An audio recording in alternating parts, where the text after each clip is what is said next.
Good morning students. मैं Sita Soni, assistant professor department of zoology, government PG college Sujangarh. BSc third year के students के लिए जो सेकंड बुक है जेनेटिक्स, उसमें से जो है मेंडलिज्म के बारे में पिछली बार हम चर्चा कर चुके हैं। इसको ही आगे बढ़ाते हुए ग्रेगर जॉन मेंडल जो है उसके ही प्रयोगों के बारे में हम आगे की ओर यहाँ स्टडी करेंगे। तो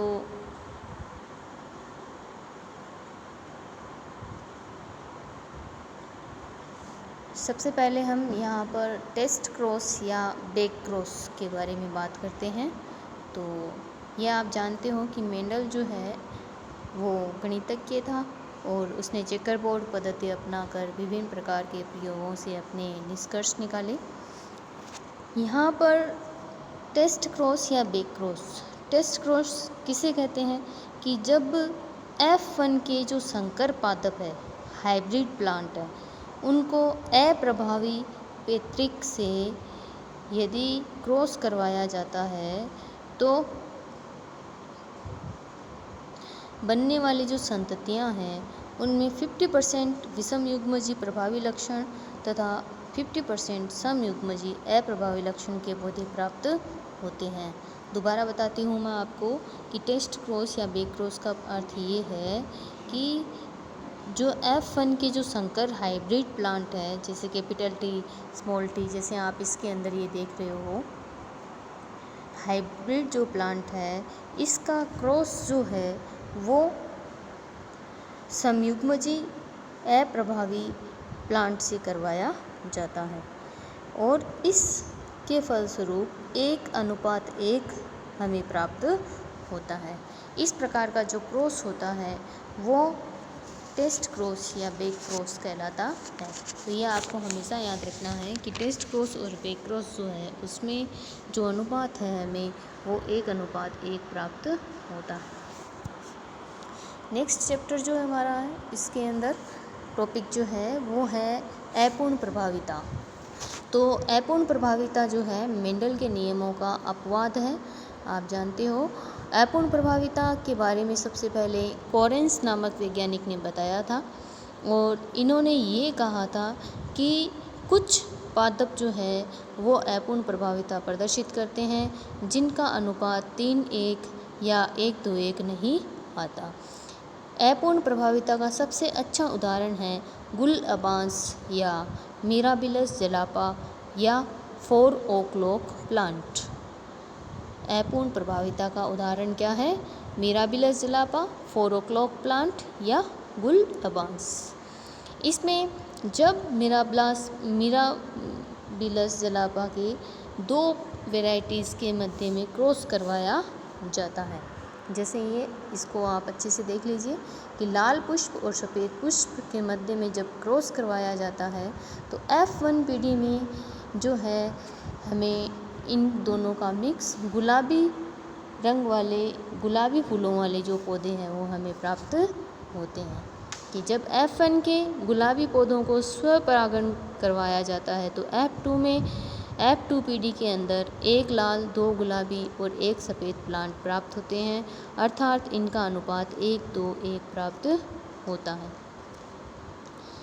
अतः जहाँ पर भी विषम युग्मजीय स्थिति होगी वहाँ दोनों जीन अपना गुण प्रदर्शित करने की चेष्टा करती है। इस कारण बीज का रंग उत्पन्न हो जाता है और इसे अपूर्ण प्रभाविता कहते हैं।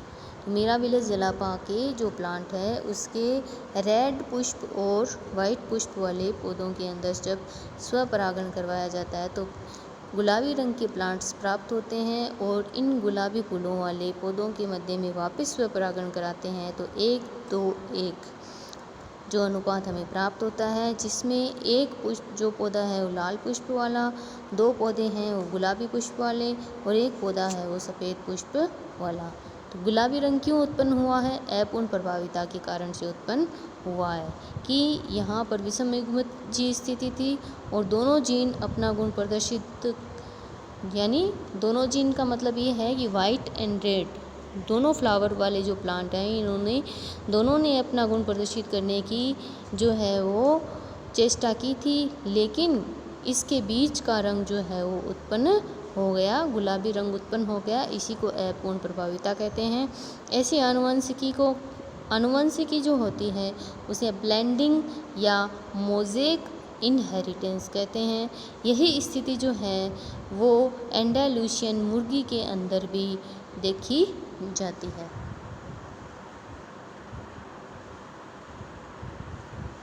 नेक्स्ट आपके जो टॉपिक है वो है क्रॉसिंग ओवर।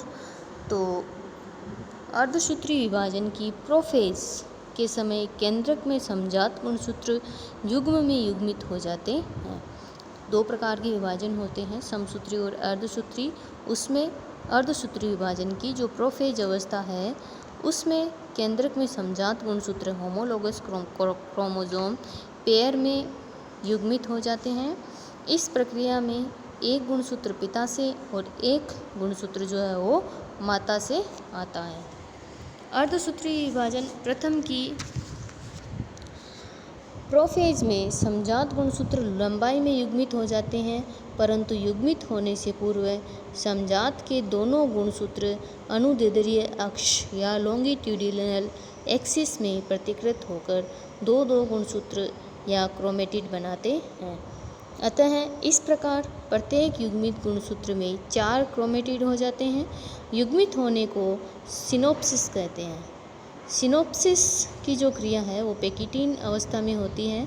यह आप जानते हो कि अर्धसूत्री विभाजन फर्स्ट की जो प्रोफेज है उसको 5 सब डिवीज़न में बांटा गया है, जिसमें से एक अवस्था है पेकिटीन।